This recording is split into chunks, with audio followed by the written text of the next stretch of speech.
ATE, le podcast, est une production des Amis de la Terre et Environnement Afrique.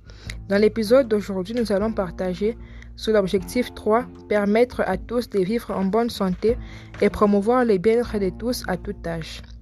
Permettre à tous de vivre en bonne santé et promouvoir le bien-être de tous à tout âge sont des conditions essentielles au développement durable.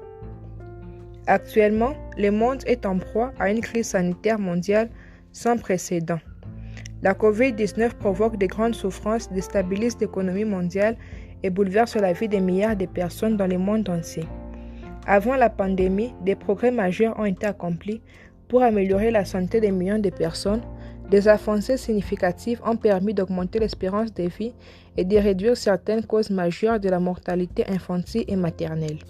Davantage d'efforts sont requis pour éradiquer un large éventail de maladies et pour résoudre de nombreux enjeux sanitaires, qu'ils soient anciens ou nouveaux, en mettant l'accent sur un financement plus efficace des systèmes de santé.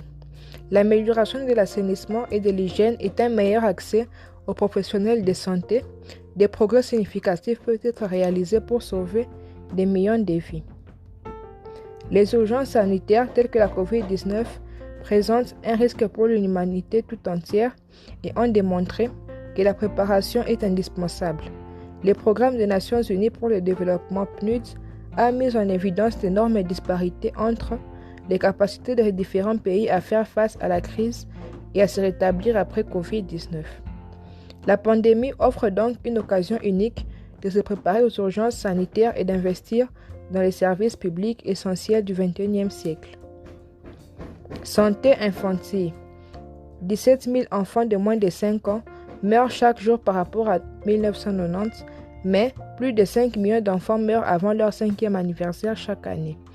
Depuis 2000, les vaccins contre la rougeole ont permis d'éviter plus de 15,6 millions de décès. Alors que le taux de mortalité des enfants de moins de 5 ans a baissé dans son ensemble, la proportion de décès est en augmentation en Afrique subsaharienne et en Asie du Sud. 4 décès sur 5 d'enfants ayant moins de 5 ans ont lieu dans ces régions. Le risque de décès est également plus élevé en zone rurale et dans les ménages les plus pauvres. L'éducation de la mère demeure un puissant déterminant d'inégalité. Les enfants des mères éduquées ont plus de chances de survivre que les enfants des mères sans éducation. Santé maternelle. Le taux de mortalité maternelle a diminué de 37% depuis 2000.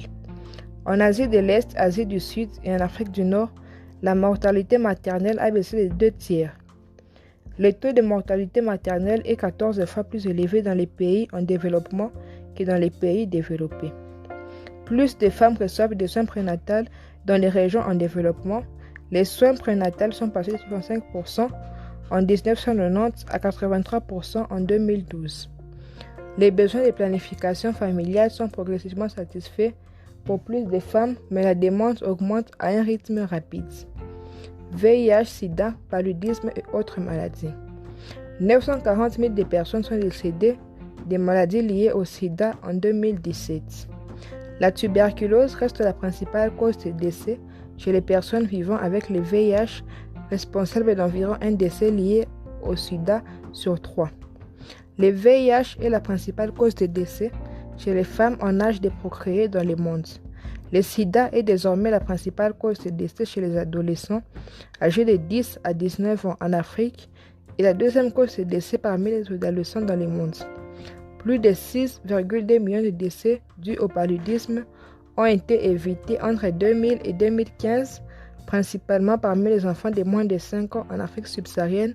Le taux mondial d'incidence du paludisme a diminué d'environ 37% et le taux de mortalité de 58%.